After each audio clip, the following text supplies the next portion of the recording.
Hello दोस्तों, कैसे हैं। स्वागत है आपका हमारे यूट्यूब चैनल कंपटीशन एरा में। तो हम लोग पढ़ रहे थे Delhi police practice seat.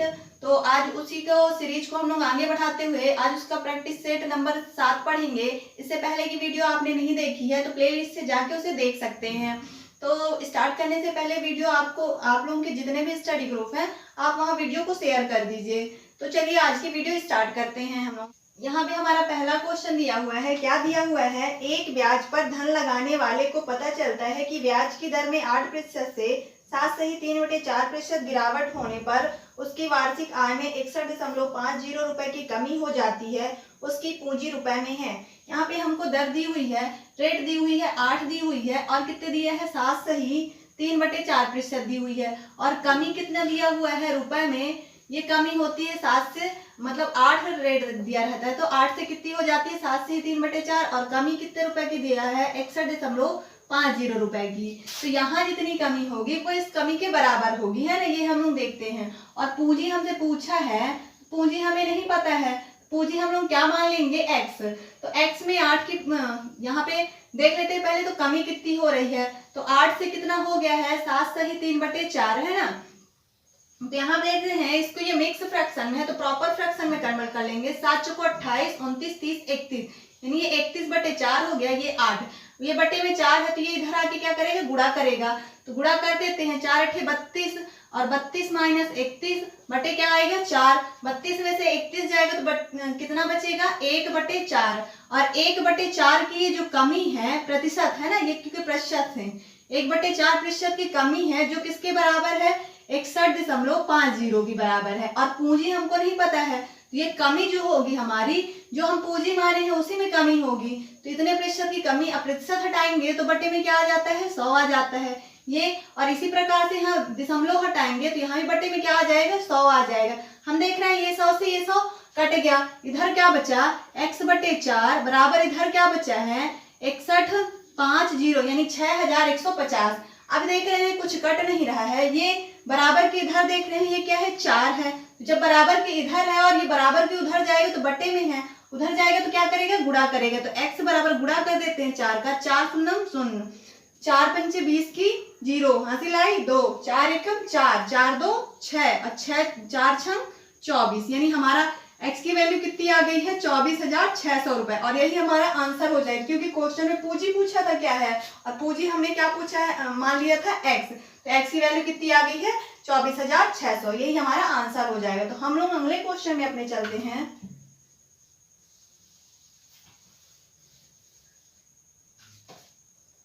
Question number 2 दिया हुआ है। यहाँ पे क्या दिया हुआ है, 10% प्रति वार्षिक ब्याज की दर पर जो वार्षिक संयोजित होता है 5600 रुपए पर 1 से ही 1/2 वर्ष का चक्रवृद्धि ब्याज रुपए क्या होगा। यानी कि हमको यहाँ पे रेट दर दिया हुआ है, आर बराबर कितना दिया हुआ है, 10% दिया हुआ है। और टाइम कितना दिया हुआ है, यहाँ पे हमको समय दिया है 1 सही 1/2 वर्ष दिया हुआ है। और हमको क्या दिया हुआ है यहाँ पे कि जो वार्षिक संयोजित होता है 56,000 मतलब 5600 रुपए है ना।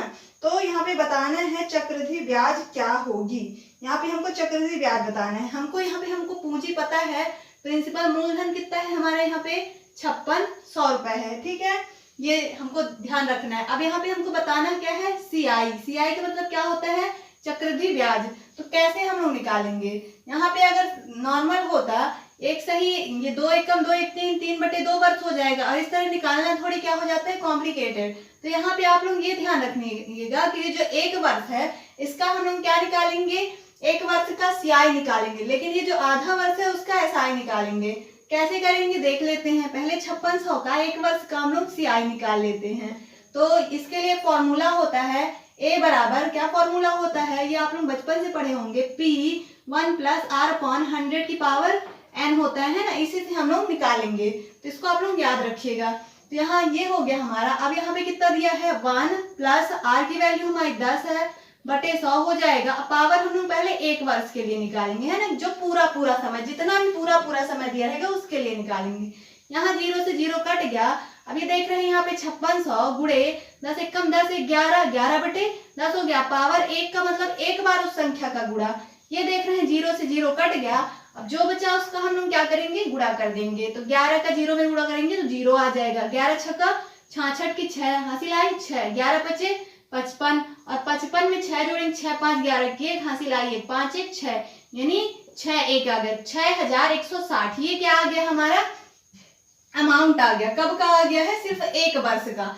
अब यही जो अमाउंट आया है इसी का जो आधा वर्ष ये हमारा बचा हुआ है, आधा वर्ष, इसी का हम लोग क्या निकाल देंगे, एसआई। ध्यान रखिएगा आप लोग ये क्वेश्चन में, है ना, भले हमको सीआई बोला है लेकिन हम लोग ऐसे ही करेंगे तभी आंसर हमारा सही आएगा, है ना। ये 6160 का अब हम लोग क्या दर यहाँ पे कितना होता है और एसआई बराबर क्या होता है, PRT/100 ये फॉर्मूला होता है। तो इसे भी याद रखिएगा। तो ये P हमारा इतना इसे मान लिए और ये इतना दिया हुआ है R और T कितना दिया है यहाँ पे 1/2 वर्ष। अब बटे कितना आता है 100 होता है ना।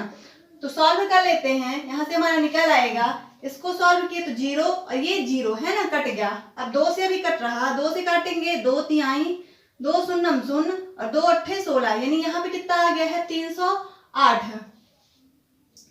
अब ये जो अमाउंट आया था ये और ये इन दोनों को हम लोग जोड़ देंगे तो हमारा टोटल क्या आ जाएगा, अमाउंट आ जाएगा। जोड़ देते हैं 6160 और 308 तो 8 6 3 1 4 6 यानी हमारा टोटल अमाउंट कितना आ गया है 6468 आ गया है। अब हमको प्रिंसिपल कितना दिया है हमारा 5600 दिया हुआ था। हमको पूछा क्या है सीआई, सीआई बराबर क्या होता है A माइनस P होता है। अब A कितना दिया था 6000, ये हम निकाले 6468, उसमें से हम अपना मूलधन घटा देते हैं 5600 घटा दिए 8 6 14 में से 6 गए 8 और ये 6 से 6 कट गया यानी सीआई कितना आ गया हमारा 868 रुपए, है ना। ये यहाँ पे हमारा क्या आ गया है आंसर। और क्वेश्चन में हमको यही पूछा था। तो बस इस सवाल में आप लोग यही ध्यान रखिएगा कि जब भी हमको क्वेश्चन में सीआई पूछेगा तो हम लोग क्या करेंगे, जितना भी पूरा समय दिया रहेगा उसका सीआई ही निकालेंगे और जो आधा वर्ष दिया रहेगा उसका एसआई निकालेंगे। फिर जाके दोनों अमाउंट जो हमारे आएंगे उनको हम लोग जोड़ देंगे तो वो हमारा टोटल अमाउंट, ये क्या आ गया था टोटल अमाउंट, ये हमारा यहाँ पे आ गया है। और टोटल अमाउंट और प्रिंसिपल पता ही है। और सीआई निकालने के लिए क्या फॉर्मूला होता है A माइनस P, मिश्रधन माइनस मूलधन। तो चक्रवृद्धि ब्याज बराबर हमारा जो होगा आंसर आ जाएगा। ठीक है, तो अगले क्वेश्चन में हम लोग चलते हैं अपने।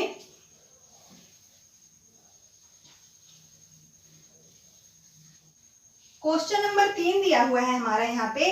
क्वेश्चन नंबर 3 क्या दिया हुआ है, 32 का 80 के कितने प्रतिशत के बराबर है। यानी जो 32 है 80 के कितने प्रतिशत के बराबर है। जो 32 दिया हुआ है यहाँ पे 80 का कितना प्रतिशत के बराबर है।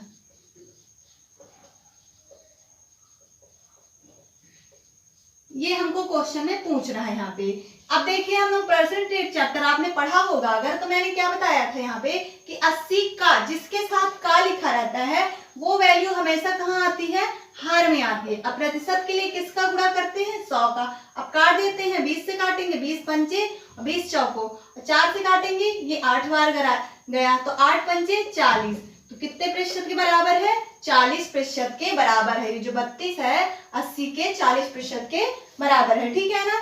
तो हम लोग अगले क्वेश्चन में अपने चलते हैं।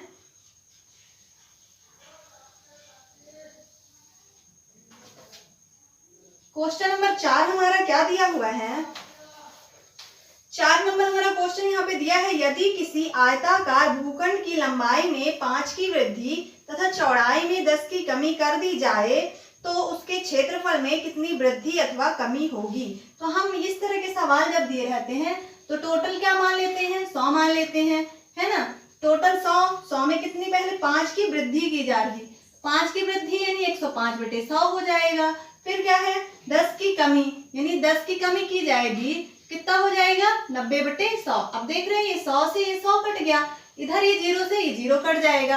अब अगर हम लोग 10 को काटने के लिए हमको 5 और 2 चाहिए तभी पूरा 10 कट सकता है। हम देख रहे हैं यहाँ पे हमको 5 तो मिल रहा है लेकिन 2 नहीं है, इसलिए हम इसको नहीं काटेंगे, डायरेक्ट गुणा कर देंगे। फिर जो आंसर आएगा एक अंक के बाद दशमलव लगा देंगे।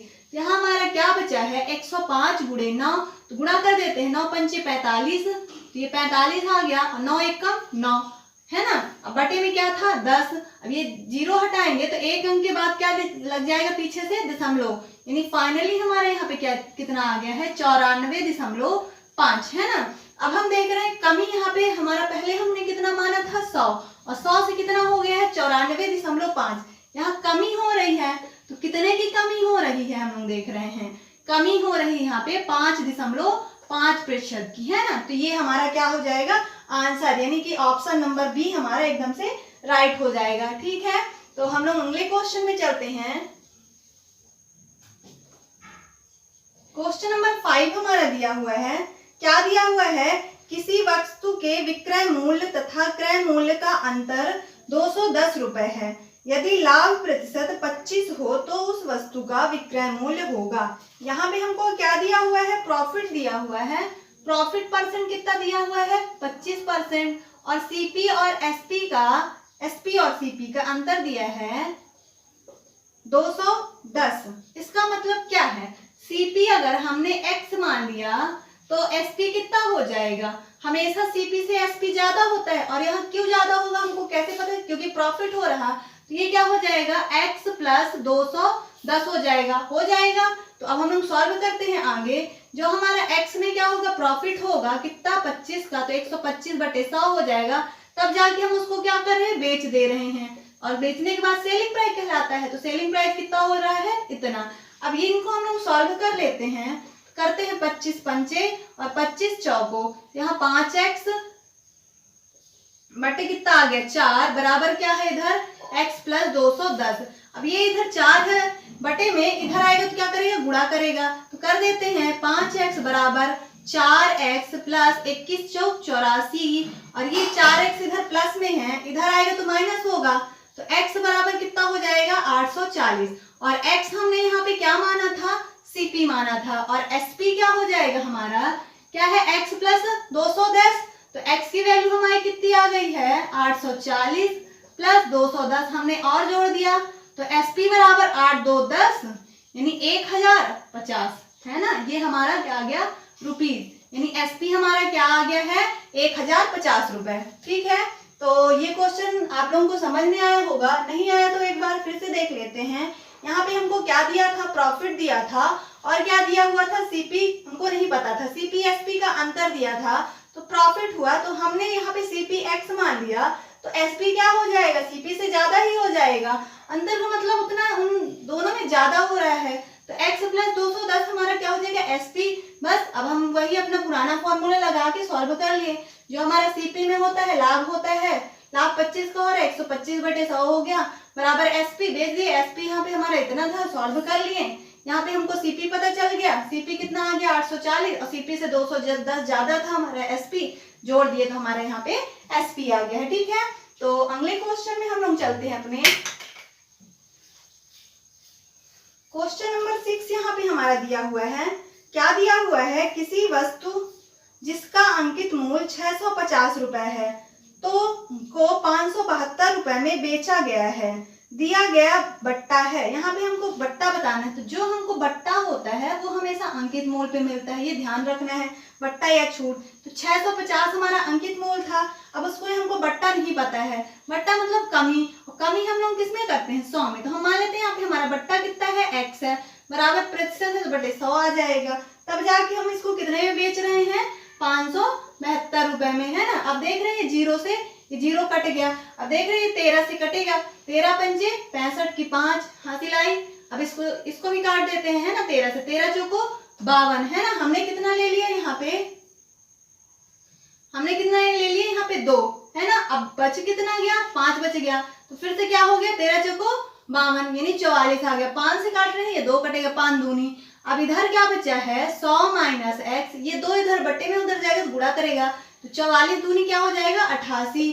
तो x बराबर ये क्या है, x उधर जाएगा तो प्लस हो जाएगा, 88 इधर आएगा तो माइनस 100 में से 88 जाएंगे तो 12 और प्रतिशत आ जाएगा, है ना। यानी x बराबर 12% आ गया, और ये हमारा क्या आया है बट्टा। इसे आप लोग ध्यान रखिएगा, ठीक है ना। तो हम लोग अगले क्वेश्चन में चलते हैं अपने।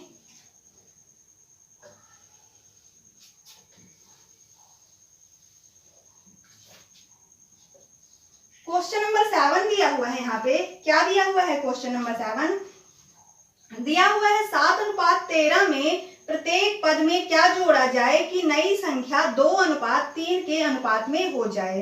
यानी यहाँ पे एक संख्या है जिसका अनुपात 7:13 दिया है। अब बोला जा रहा है कि उसमें क्या जोड़ें कि नया अनुपात कितना हो जाए, 2 और 3 हो जाए। तो हम मान लेते हैं कि माना x जोड़ें, देख लेते हैं, जोड़ देते हैं x। तो अनुपात का मतलब होता है बटे, और इसमें हम लोग x जोड़ दे रहे हैं, तब जाके वो अनुपात कितना हो जा रहा है, 2:3। बस अब तो सॉल्व हो गया हमारा क्वेश्चन। अब इनका तिर्यक गुणा कर देंगे, तो इस पूरे ब्रैकेट में 3 का गुणा और ये उधर जाएगा, तो 3 सते 21 प्लस 3x बराबर उधर जाएगा तो ये 2 हो जाएगा और 13 प्लस x हो जाएगा ना। तो हम लोग डायरेक्ट गुणा कर लेते हैं यहाँ पे, तो 13 दूनी यहाँ पे 26 हो जाएगा प्लस यहाँ पे 2x हो जाएगा। अब देख रहे हैं ये 2x छोटा है तो इधर आएगा, 2x में से 3x में से 2x जाएगा तो x बचेगा, और ये 21 है इधर, उधर जाएगा तो क्या हो जाएगा, माइनस होगा, तो 21 जाएगा 26 में से, तो कितना बचेगा, 5। यानी कि हम क्या माने थे, x की वैल्यू 5 आ गई, और x क्या माने कि वह संख्या जोड़े, यानी कि 7:13 में हम 5 जोड़ देंगे तो हमारा अनुपात क्या हो जाएगा, 2:3, और यही हमारा क्या होगा यहाँ पे आंसर। तो हम लोग अगले क्वेश्चन में अपने चलते हैं।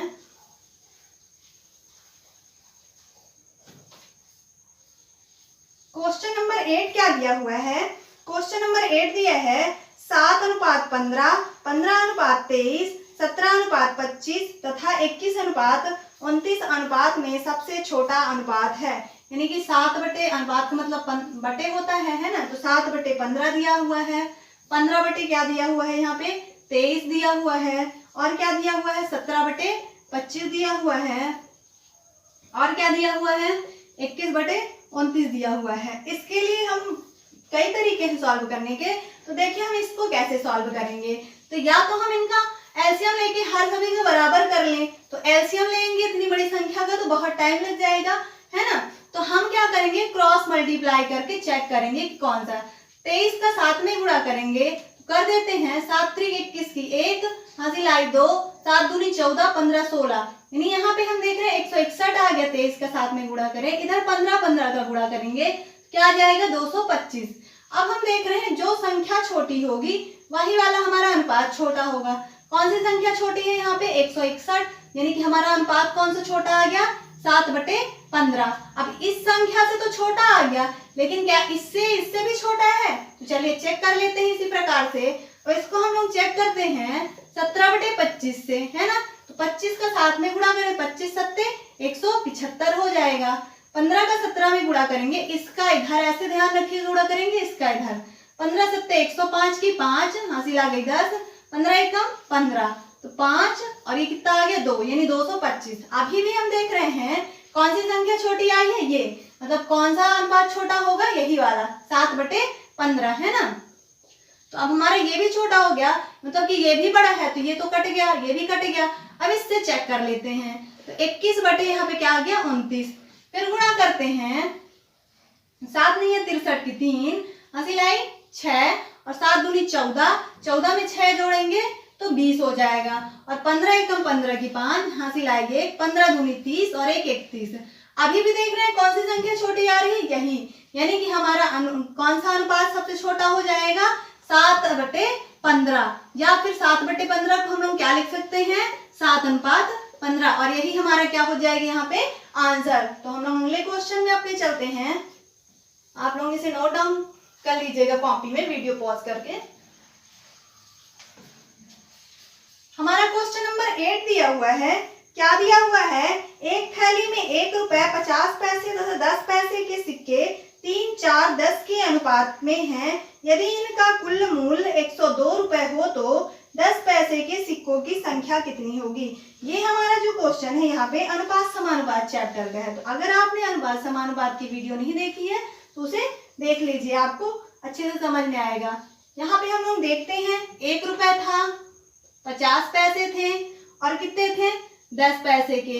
ये हमको क्या दिया है, यहाँ पे सिक्के दिए हैं और इनका अनुपात सिक्के का अनुपात।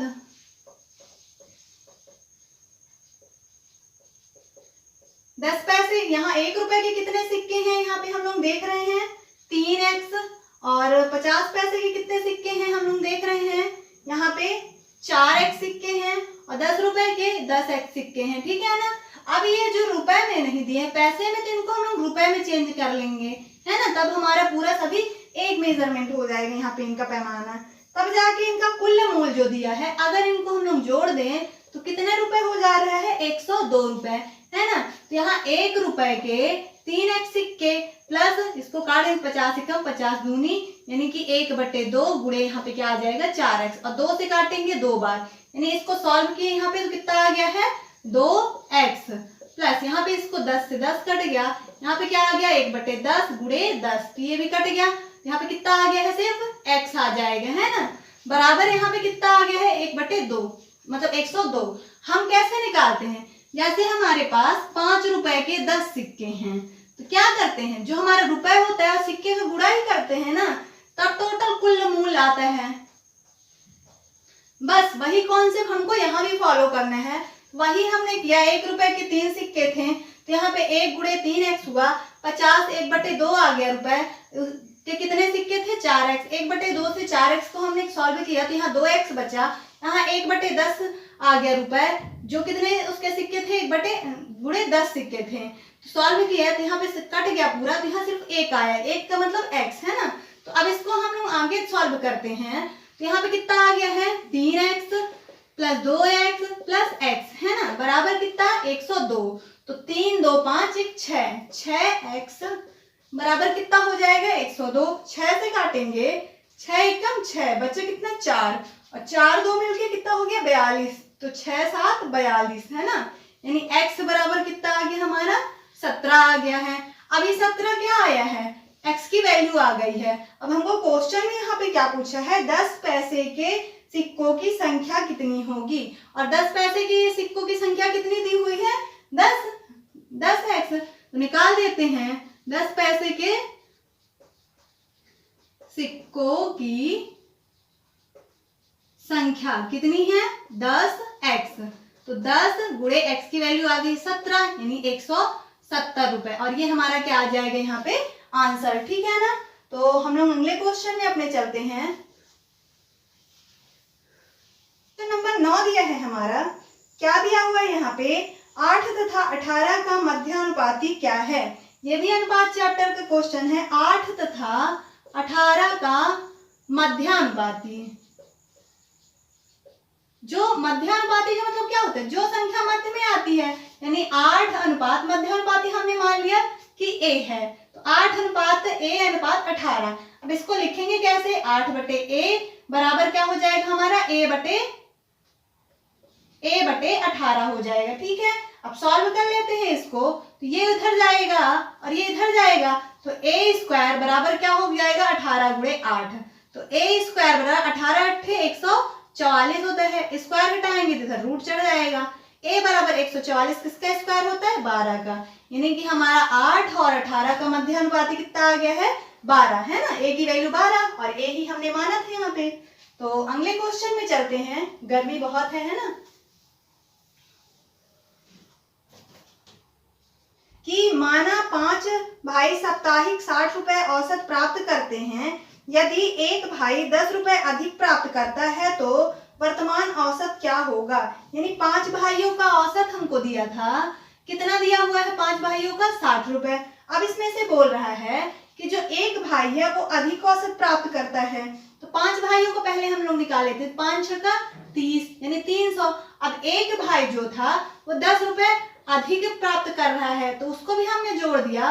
तो अब बोल रहा है कि जो वर्तमान औसत है वो क्या हो जाएगा, तो हम लोग निकाल लेते हैं 0 1 और ये 3, तो काटते हैं 5 से, 5 × 30 बचा 1, तो 5 दूनी 10, यानी वर्तमान औसत बराबर कितना आ गया 102, है ना। यही हमारे यहाँ पे क्या हो जाएगा आंसर। तो हम लोग अगले क्वेश्चन में चलते हैं। क्वेश्चन नंबर 13 यहाँ पे क्या दिया हुआ है, क्वेश्चन नंबर 13 दिया हुआ है 25 संख्याओं का औसत 18 है। 25 संख्या है जो हमारी, उनका औसत 18 दिया हुआ है। 12 संख्या का औसत 14 दिया हुआ है। और क्या दिया है? तथा अंतिम 12 संख्या का औसत हमको 17 दिया हुआ है। तो बोला है 13वीं संख्या होगी। 13वीं संख्या हमको निकालना है। पहले इनको निकाल लेते हैं। 14 दूनी 28 की 8, सिलाई 2, 14 एकम 14, 15 16, यानी यहाँ पे कितना आ गया 168। 17 दूनी 34 की 4, सिलाई 3, 17 एकम 17, 18 19 20, 17 एकम 17, 18 19 20 है ना, ये आ गया 204। यहाँ पे 12 12 कितनी संख्या हो गई? 24 संख्या। हम देख रहे हैं इनको जोड़े 8 4 12 की 2, सिलाई 1, तो 6 1 7 और 2 1 3, 300 ये 72 आ गया। यहाँ हम देखते हैं तो इसका गुणा करते हैं तो 18 पंचे 90 की 0, सिलाई 9, 18 दूनी 36, तो 9 6 15 की 5, सिलाई 1, यानी 45 450। तो हम देख रहे हैं 25 संख्याओं का औसत कितना आ गया है? 450। और 24 संख्या का कितना हमने यहाँ निकाला अभी? 372। माइनस कर देते हैं, एक संख्या बची तो इक्वल टू 10 में से 2 गए 8, 15 में से 8 गए 7 और ये कट गया। तो एक संख्या, हमेशा ध्यान रखिएगा कि ये जो आखिरी संख्या बचती है, जो संख्या पूछता है वही संख्या कहलाती है। अगर 13वीं संख्या पूछा है, ये 13वीं संख्या होगी, है ना। और जो भी संख्या पूछेगा हमेशा ये वही आखिरी में संख्या जो बचती है वही होती है ना। तो अगले क्वेश्चन में हम लोग चलते हैं। हमारा 14 नंबर क्वेश्चन क्या दिया हुआ है? दो संख्याओं का औसत m दिया है। हम मान लेते हैं वो संख्या a और b है जिनका औसत m दिया हुआ है। दो में से एक संख्या n है। अब यहाँ पे a का मान, ये जो हमारा a है, a का मान हमको दिया है n दिया हुआ है, तो दूसरी संख्या है। तो यहाँ पे दो संख्याओं का औसत क्या होता है? बटे 2, है ना। अब यहाँ से एक संख्या हमको n दिया है, n प्लस b बटे 2 बराबर m हो जाएगा। ये 2 उधर जाएगा तो गुणा करेगा, तो n प्लस b बराबर 2m हो जाएगा। अब यहाँ पे हमको दूसरी संख्या पूछा है, तो ये n इधर प्लस में है, उधर जाएगा तो माइनस, इधर b बचेगा 2m माइनस n हो जाएगा। और अब इसके आगे तो हम इसको नहीं सॉल्व कर सकते हैं, तो यही हमारा क्या आ जाएगा? आंसर। और b यहाँ पे हम क्या माने हैं? दूसरी संख्या, और उसकी वैल्यू कितनी आ गई है? 2m minus n। यही हमारा यहाँ पे क्या हो जाएगा? आंसर। तो अगली क्वेश्चन देखते हैं हम लोग क्या है हम लोगों का, है ना। और आज के लास्ट क्वेश्चन में हमारा क्वेश्चन नंबर 15 दिया हुआ है। क्या क्वेश्चन दिया हुआ है? 9 आमों का वजन दिया हुआ है यहाँ पे 50, 60, 65, 72, 62, 67, 70, 64, 45, 48 ग्राम हो तो उनका औसत वजन कितना होगा? यहाँ पे 9 आम दिए हुए हैं, 50, 60, 65 plus 62 plus 67 plus 70 plus 64, 45 plus 48। इनका ये कितनी संख्या है? 1 2 3 4 5 6 7 8 9, है ना। 9 संख्या है। अब इनका हमको औसत निकालना है, तो हम लोग जोड़ लेते हैं पहले तो इनको।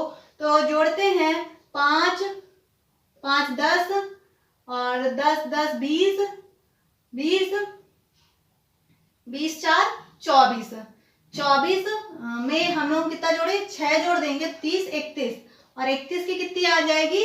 1, है ना। हासिल आए 3 यहाँ पे लिख देते। 6 6 12 6 18, 6 6 12 6 3 18, 6 चौको 24, 6 पंचे 30, 6 6 36, 6 7 42, है ना।